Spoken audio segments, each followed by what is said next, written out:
Does everybody have sermon notes? All right, Ecclesiastes 4, verse 9. Let's stand together as we share this text. We're talking about friendship today. Ecclesiastes 4:9, young people, says this: two are what? Two are better than one, because they have a good return for their work. Next verse, we're going down to verse 12 after we're going. If one falls down, what happens? His friend can help him up. If you fall down, if you got somebody can help you up. But pity the man, pity the woman who falls and has no one to help him up. Amen. Maybe there was a commercial about that, right? I've fallen and I can't get up. Pity the person who falls and has nobody to help him up. We're talking now about friendship. Matter of fact, it's interesting. The Bible talks a lot about friendship.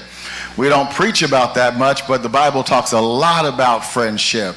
I've fallen and I can't get up. If somebody falls and has no one to help them up, we can be talking about the elderly. We can be talking about you. Also, if two lie down together, they will do what? They'll keep warm. But how can one keep warm alone? You get the gist. What he's saying right now is, it is rough in this life being by yourself. Though one may be overpowered. If you're by yourself, they may take you out. If you're by yourself, they may overpower you. Though one may be overpowered, what happens? Two can defend themselves. And guess what? A cord of 3 strands is not easily broken. 2 is powerful, but if you put 3 or 4 together, we're even more powerful. Amen. God bless his word. You may be seated. I want to talk today about the value of true friendship. The value of true friendship. This is for young and old alike. It is clear throughout the Bible that God did not mean for you to live life alone. When God created the heavens and the earth and said everything looked good, everything sounded good, everything felt good, and then God created man, and after man was created, God then looked at him and said, something's not right. Something's not right. Everything I've done has been perfect because I'm a perfect God, but something's not right. He said, it is not good for man to be alone. And that is still true today. It is not good for any of us to be alone. God has designed us to be in friendship, relationship, and fellowship with other people. Nobody can go through this life alone. I grew up as a kid. There was this guy who rode a white horse, and he wore a mask around his face, and they called him the Lone what? The Lone Ranger. They actually called him the Lone Ranger, but guess what? The Lone Ranger had Tonto. So even though he was called the Lone Ranger, he was not by himself. Everybody in life needs to have a few good friends. A few good friends. Now, everything I give you in this sermon today fits for friendship, relationships, and marriage. These 6 points I'm about to give you fit for friendship, relationships, and marriages. All of us need a few good friends. I'm going to give you the 6 marks of a real friend. You got this, young people? Please write this down, what I give you. The 6 marks of a real friend. If you're going to be a real friend, number 1 is I must be committed. I must be committed to being a friend. I must be committed to being a friend. Anybody remember the TV show The Golden Girls? Remember the theme song from The Golden Girls? What was it? Thank you for being a friend. Down the road and back again.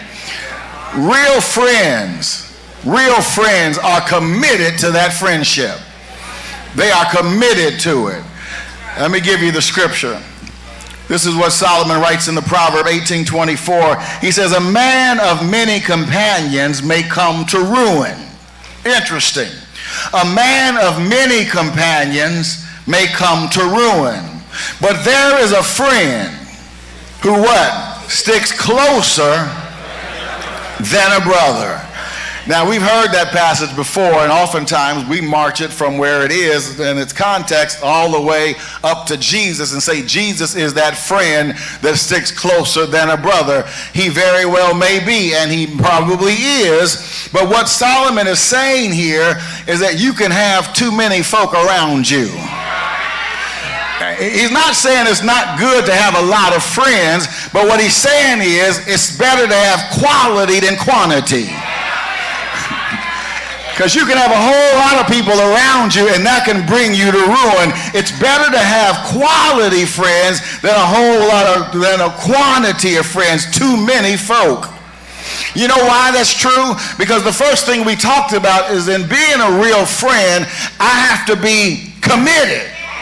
I can't be committed to 5,000 Facebook friends. I can't be committed to a whole lot of people.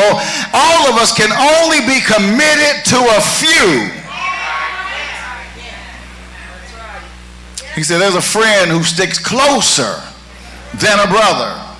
Well, what's interesting for me in that, after 26 years of pastoring and dealing with family after family and issue after issue, you wouldn't believe how many families I've dealt with where brothers and sisters don't get along, where blood don't get along. Matter of fact, somebody came and told me today after the 8 o'clock service, said, I haven't seen my brother since 1988 when Mama died. And I've heard that story over and over where families have fallen out and their friends are now closer to them than their blood relatives. Anybody here know what I'm talking about? Yeah, because I'm talking about some of our families where blood doesn't matter anymore. And if you want somebody who's committed to you, they're more a friend or a husband or wife or somebody in relationship than it is somebody who is your own blood. There's different levels of people in your life. There are acquaintances, just folk we know. And we all know a whole lot of folk, but we're not committed to them. We can love them, but we're not committed to them. They're not our friends, they're just acquaintances. I know you. And then there are companions, folk that you can hang out with. I mean, some of y'all went to see R. Kelly the other night, right? I saw it on Facebook. He was posting it. I went to see R. Kelly, best concert ever. And everybody you went with was not your friend. You can get with a group of people and go, but everybody in the group ain't your friend. And say, the girls, we going to see R. Kelly, but everybody ain't your friend. Some are just companions. But then there's those close friends. Those are the ones we are committed to. Committed to. These are the people that are real friends. And probably you're like me, you may not want to admit it, but you can count them on one and maybe 1.5 hands. And that's pretty good. I mean, those real friends you can pretty much count on one hand. Companions, you can have a bunch of them. We can all go to the club. We can go whatever it is. We can hang. We companions. But those real friends on one hand. The mark of a real friend is I got to be committed. Number 2, I must be considerate. I must be considerate. In other words, I need to care about their needs. These are the people I not only hang with, but the people I really care about. I'm committed to and I care about them. Proverbs 17:9 says this, love does what? Forgets mistakes. Nagging about them parts the best of friends. Love forgets mistakes. Love covers over a multitude of sins. Real friends, you can fall out with real friends and fall back in again. Companions, fall out with them, they're gone. Acquaintances, fall out with them, they're gone, because there's nothing that holds them, nothing that binds them. They're not committed to you in the first place. But real friends, they can do you wrong, but love brings us back together again. Young people behind me, we're talking about gun violence, and they're talking about people that they know who have died through gun violence. I'm 56 years old, and to this day, I'm hard-pressed to count on one or two fingers people that I grew up who have died by gun violence. Because when I grew up, wasn't nobody getting shot. When I grew up, we fought. We put our hands up, and we fought. But guess what? After the fight, we're back together again. Real friends can get mad at you. Real friends can cuss you out and come back together again. Because love forgets mistakes. But nagging about it parts the best of friends. If every time we get together you keep talking about what happened, you ain't let it go, you ain't forgot about it, you just keep bringing it up, eventually that'll part the best of friends. What real friends do is they don't rub it in. Real friends help you rub it out.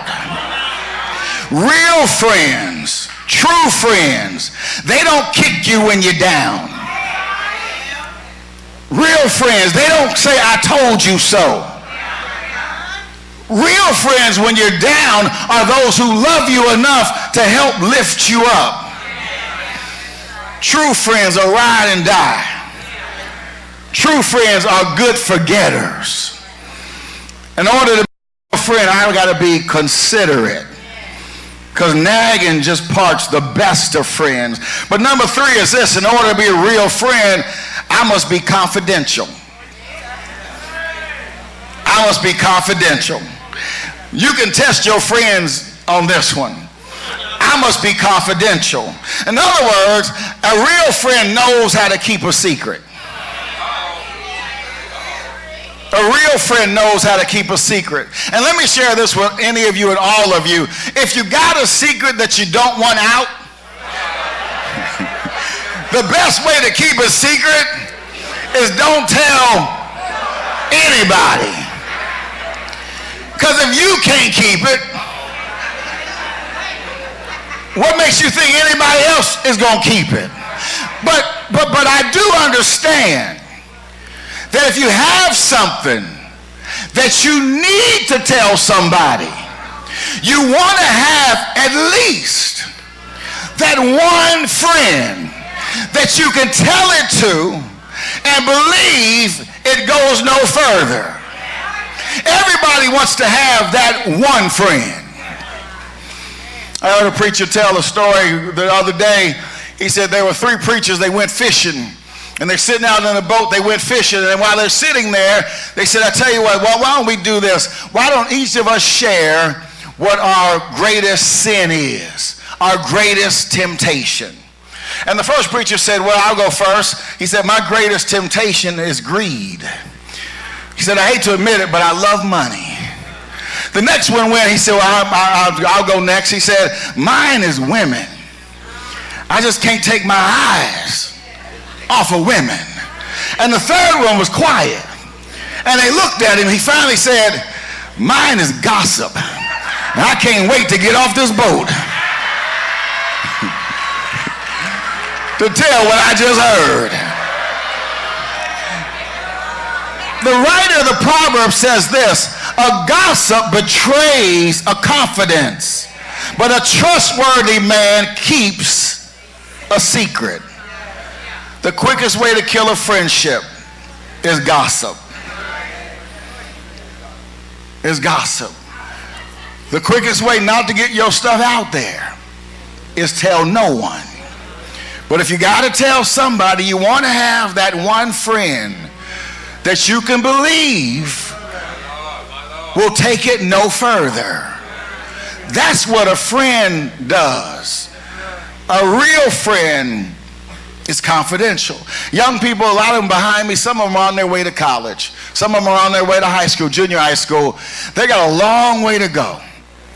Long way to go. And I shared this morning at the 8 o'clock service that in a lot of ways I am chauvinistic. I'm a man I'm born and raised a man, and I admit I'm chauvinistic. So a lot of the examples in what I say is geared towards women, because I know men.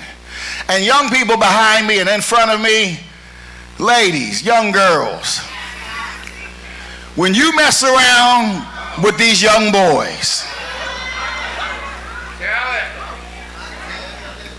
when you mess around and you mess up with these young boys, I guarantee you, the first thing they're going to do is run and tell. Guarantee it. Guarantee it. Because he can't hold it.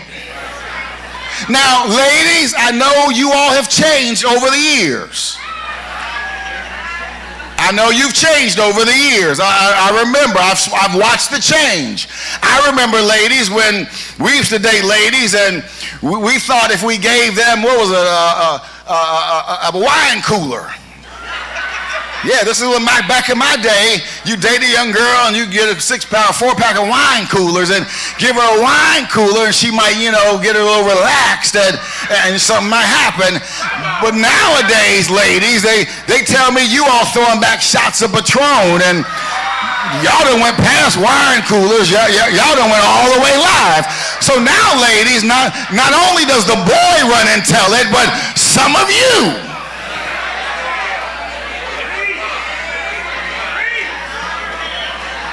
But I just want to say, because I have a special heart for the young girls in our church, and I love the young men as well, and young men, but so just talk to the young ladies, trust me, he's going to run and tell.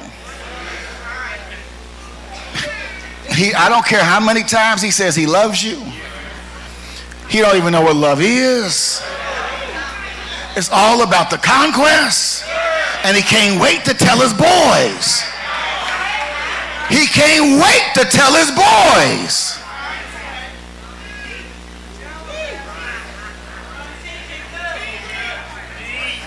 A real friend is confidential. It's confidential.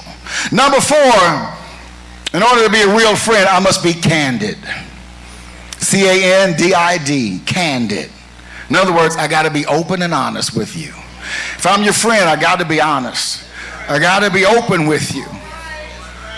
I got to tell you the truth. A true friend will level with you and tell you the truth. Solomon says in Proverbs 27:5-6, better is open rebuke than hidden love. Don't say you love me, but let me be out here with my butt wide open, looking crazy. And instead of telling me the truth, what I need to know, you just hide it because you say you love me.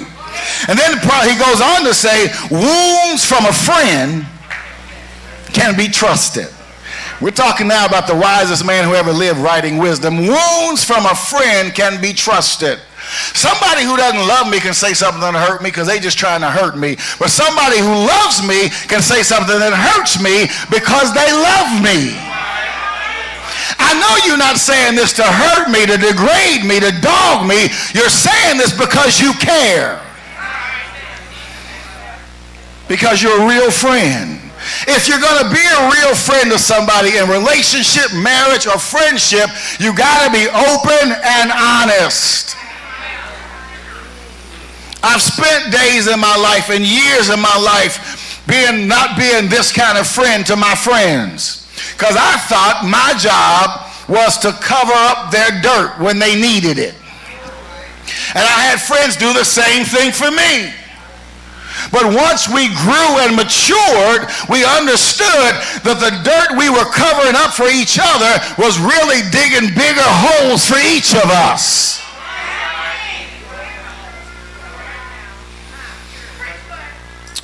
So one day, my brother came, he said, man, I'm doing such and such. I know I shouldn't be doing it.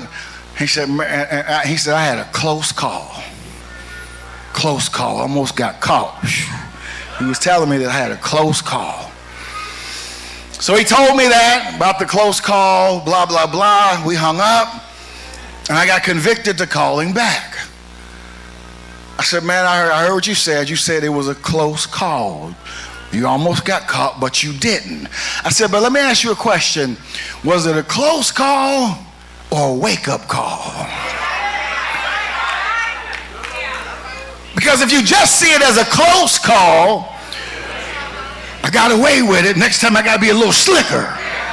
But if you see it as a wake-up call, then you say, I got away. Thank God I got to stop doing what I'm doing and get my life straight. But a real friend will ask you the question, is it a close call or a wake-up call? When you read these Proverbs, as I've been reading, and prayerfully you have been too, there's occasionally in the proverb, it says these words, wake up. And some of us may be sitting here today and we need to wake up. You've been slipping and sliding and getting by and ain't got caught yet. Wake up.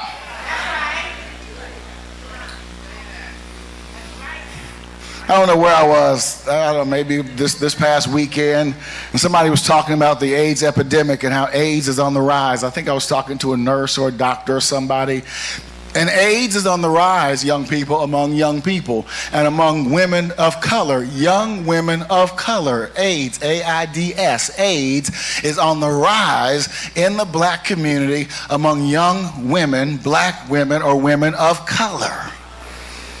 Of color. You can't leave here and go to college and become sexually active because you're playing with your life.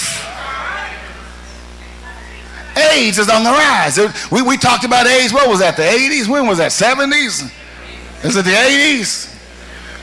I mean, we used to talk about it in the 80s because it was big and wiping out the gay community and then wiping out the other community, and then it kind of died down. But guess what? It's rising up again. Where? In the black community. So we got to tell our young girls and our young boys, you can't be out here just having sex. Real friendship is candid, open and honest truth. Proverbs 24:6 on your sheet says this, an honest answer is a sign of a true friendship. An honest answer is a sign of a true friendship. I'm at a point in life, and prayerfully you are too, I don't need my friends to just tell me what they think I want to hear.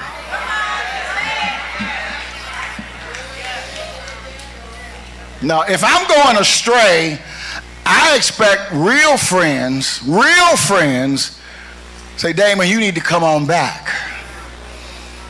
I can get companions who will tell me how to be slicker and how to do it without getting caught, but those aren't real friends. Real friends say, you need to come on back. Now, there's some rules, though, in how you do this. There are some rules in how you are candid.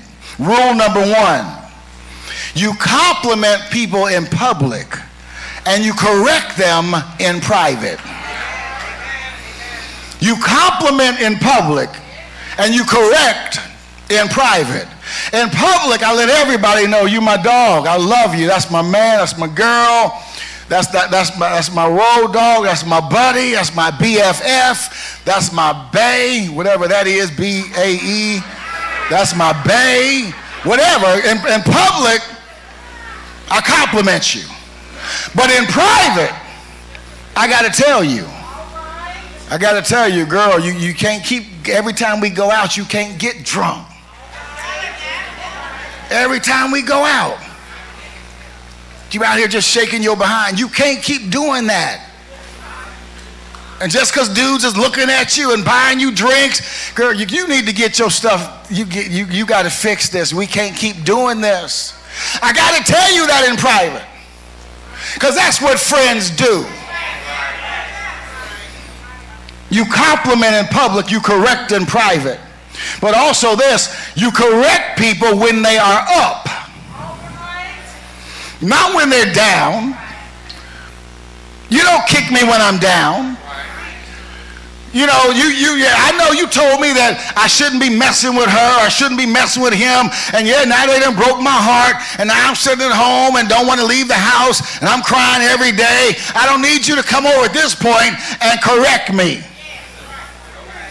That ain't where I am right now. That's not where I am right now.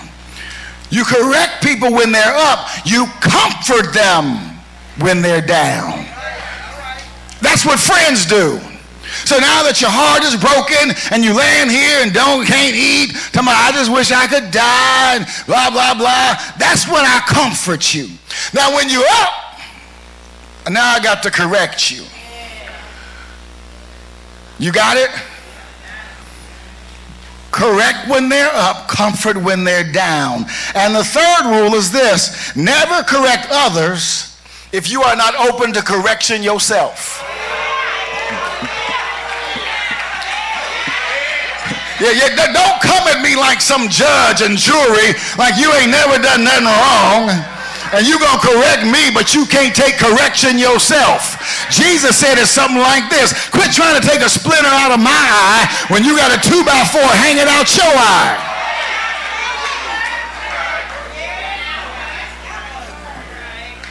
I can appreciate the correction of a friend who is open to correction themselves. None of us are that self-righteous or that righteous where we can't be corrected. So number 4, I got to be candid as a friend, open and honest. Open and honest. Let me read that 27:5 again, 6 again. Words from a friend or wounds from a friend can be trusted. Wounds from a friend can be trusted. A friend may say something that hurts you, but if you know in your heart they're a friend, it can be trusted. Turn your sheet over, number 5. Number 5. Number 5 says this: I must be constructive. To be a real friend, I must be constructive. In other words, that means as a real friend, I build people up.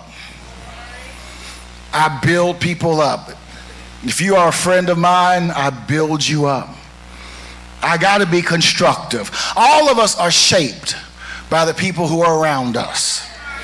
The people who are around us on a daily basis help shape our lives.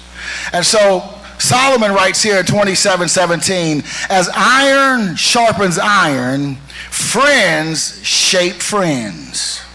Circle that word shape. As iron sharpens iron, friends shapes friends.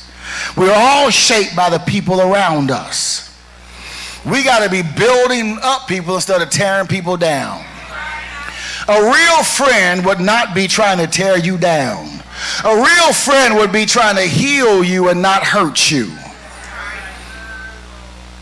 That's a real friend, because what a real friend does is encourage you, lift you up, build you up. Do you not know, brothers and sisters, it is easier to pull somebody down than it is to lift somebody up? It takes a lot more effort to lift somebody up than it does to pull them down. A real friend is committed to lifting you up when you're down. That's why Solomon wrote Ecclesiastes 4:9-12. He said, if you're by yourself and you fall, how can you get up? But if you got a friend, somebody's there to lift you up. I got to be constructive and help build people up. Real friends are not bothered by your success. Real friends are not jealous because you're doing well. Matter of fact, the real friend is happier than you are about you doing well, because they're there to encourage you. They're happy for you. They don't get jealous. Real friends can handle what you're going through. I got to be there to lift you up. Told you I only got, maybe 5 friends, and that's counting my sister and my parents, people that I would actually, and my wife, that I would tell a secret to. There's only a few, but you think if I had a secret, I'd tell all of y'all? No. As much as I love each of you, I wouldn't come here and tell you my secrets. I got about 5 people that I would tell my secrets to. 5 people that I am committed to, that I know I can count on, that when my back is against the wall, they'll be there for me. Which takes me to my 5th and final point, and to be a real friend, I must be consistent. I must be consistent. Consistency is where we drop the ball in a lot of the things we do. Where we drop the ball in a lot of the stuff we do. We can all start some stuff, but then we'll drop the ball. But a real friend is consistent, which means a real friend is loyal, dependable, and reliable. Proverbs 17:17 says this: a friend loves what? At all times. And a brother is born for adversity. A friend loves at all times. A friend got your back no matter what. A real friend got your back no matter what. They are there at all times. I've heard people say, you know, so-and-so's my friend, and they got a beef with such and such, and I'm going to stay out of that and take sides. No, but you ain't my friend, because I expect my friends to take sides. Yeah. I expect my friend to be there at all times. Right, wrong, red, black, I don't care. As my friend, you there. I shared this morning with the 8 o'clock worshipers, some of my friends have been friends, we've been friends for 50-something years, because we started at 5, 6 years old in the kindergarten and went through kindergarten, elementary school, high school, all the way up, and they will forever be my friends. And these are the people that I know I can count on and they can count on me. Some of them are not as saved as I want them to be, or as saved as I think I am. So if one of my friends from way back in the day were to call me and say, Dane, we got a problem. So what is it? These cats next door to me talking crazy. We got to do something. I need you. Now, as much as I don't want to go, as much as I'm going to try to talk him out of it, I say there's got to be another way. Call the cops, I don't know, do something. Go talk with them. I mean, whatever it is. But if it comes down to push comes to shove, I got to back him up. Just like in the movie Tombstone, one day the line was, I got to back his play. Because real friends are consistent and they are there at all times. Same with marriage. Same with relationships. A real friend is the person who walks in when other folk walk out. A real friend is the one that when your back is against the wall, you know that their back is right there with you. I didn't write it. Solomon wrote it. Solomon said, how if you go out there by yourself and you get jumped, you in trouble. He said, but if you got your partner with you, if you got some help, you might survive. A real friend is there when you need them. A friend loves at all times, and a brother is born for adversity.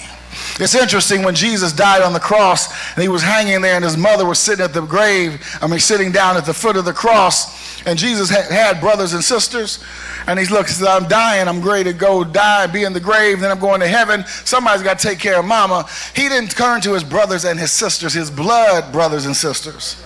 He didn't turn to blood, he turned to his disciple and said, I need you to take care of mama. Because a real friend ain't necessarily blood. A real brother ain't necessarily blood, but it's somebody you can count on at all times. So finally, at one point, Jesus tells his 12 disciples, he said, look, brothers, I no longer call you servants, but I call you friends. Says the servant doesn't know what the master is doing, but I want you to know everything. So now I call you friends. In Romans, it tells us that through Jesus Christ, you and I are now friends of God. That whole friend motif is throughout the scripture. You got to be a friend of God, and God showed that he loves us by giving his son, and you got to have some friends of your own in this life. Just a few good friends. Anybody here got a few good friends? Ones you can count on? Just a few. Don't have too many. Don't have too many. Jesus had 12 disciples. One of them stabbed him in the back. Don't have too many. You ain't got to run with a posse. We're always looking for stuff, validation. Now, I'm not knocking anybody's anything. We join fraternities so we can be a brotherhood. I saw a brother on the cruise the other day, big old brother, big old, what is it, a horseshoe or what is it on his Omega thing, burned his arm all up. To be a friend, to be a brother for life. And I'm not saying that, but that's your thing, that's your thing. You want to be a 33rd and half degree Mason and be brother, that's your thing. If you want to do all that, join the Crips and the Pyrus, and that's your thing. But even in all of that, you only got a few friends. You can be Pyru, you can be Black Gangster Disciple, you can be Crip, you can be Blood, you can be 33rd degree, you can be all of that. But there's only a few folk you can count on.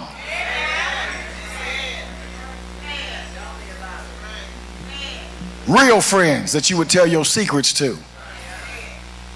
You ain't gonna be 33rd degree and go tell the whole lodge your secrets. You smarter than that. Just a few. The greatest friend you can have, and the friend you must have, is Jesus. That's the greatest friend you can have. And if you are going to be a friend, the greatest friend you can introduce them to is Jesus. Is Jesus. There's a song that says, I am a friend of God. He calls me friend. He calls me friend. And God is the best friend you can have, because there are all these 6 things that I said. He fits. He's a friend at all times. He's consistent. He's considerate. Everything that I said, he's constructive. He builds us up. He's committed. He's confidential. He ain't going to tell everybody your stuff. And he's candid. He's going to bring you the truth every time. So I want you to take these 6. I want you to go over them. I want you to share them with somebody. I want you to gauge how good of a friend you are. How good of a husband you are. How good you are in your relationship compared to these 6 things. Gauge yourself. Don't gauge anybody else. Gauge you. Gauge you. I admit there have been times I haven't always been a good friend. When I look at these 6 things, I haven't always been a good friend. I've been an enabler. I didn't always tell people the truth when I knew what the truth was. I wasn't always there when they needed me. I haven't always been a good friend. So I take these 6 and measure myself. Measure myself. Matter of fact, I can use these 6 and measure how good I am as a pastor, how good I am as a husband. So these are for you. Your homework assignment, as we prepare to be doing some evangelism, is invite people to come to know Jesus. People who need a friend. People who need a friend. Tell them about your best friend. The one who saved you. The one who loves you no matter what. And that's how Christ loves you, no matter what. If he loved you while you were still a sinner, you know he still loves you. He loves you no matter what. Other people love you, you know, their love comes in and out. But he loves you no matter what. Invite them to know Jesus. Let's stand to our feet.